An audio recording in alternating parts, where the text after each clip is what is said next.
I'm Mary Ann Nelson, and I live in Mankato, Minnesota, which is about an hour south of the Twin Cities. My daughter, Rachel, was born with a rare genetic mutation. It's called Rett syndrome. My daughter was developing normally as an infant, and then around the age of 6-7 months, she stopped developing, and then she went backwards. Jill Vorst, I'm from Zimmerman, Minnesota. Both my youngest kids are medically complex and have genetic conditions. Elizabeth has an autoimmune disorder called ITP, and then Deacon James is 6. He was diagnosed with 22q11.2 duplication.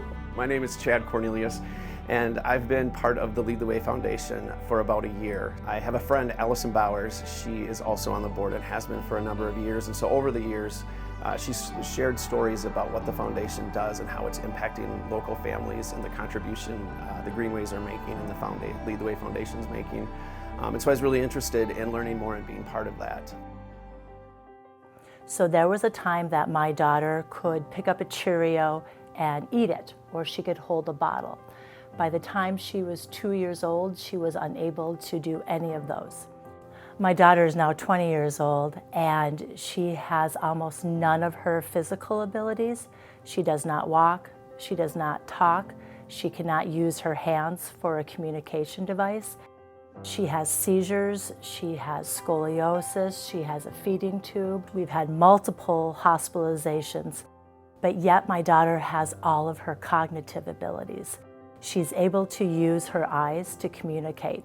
For the last 17 years, that's how she communicates, is through her eyes. Deacon James is 6. He was born in 2016. For the first 6 months, we spent going to ER, to ER, to ER, to doctor, to doctor, to doctor.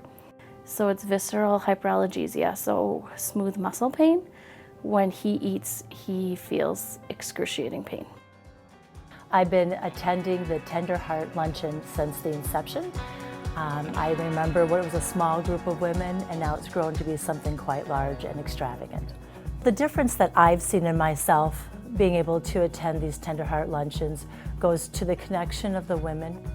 It also goes for me to understand the importance of my own self-care. And going to these luncheons and getting the swag bags, getting the services, allows us to get maybe a little bit of a taste or a nibble of what these things might be like, to see if that's something that we like. Tender heart means compassion and that we are valued. Moms are often overlooked in society anyway, just that we're expected to have just such this burden of caring for our families, caring for our houses, our husbands, and all of these things. Tender Heart gives us that, a little bit of a break where we're spoiled and valued and you get to feel like a person again.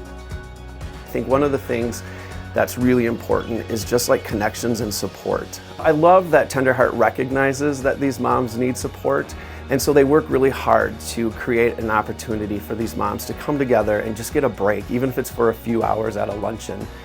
They get to connect with other moms, they get to share their stories. Without Tender Heart, I feel like I probably wouldn't have the connections and the friends that I have and the advocates that I have for me. These women have earned everything that they have and everything that they will get. They are walking a path that has not been walked before, without the guidebook and without a lot of support. And if this one day, this one event, gives the women the opportunity to build these relationships and to feel appreciated, it is well worth every dollar given.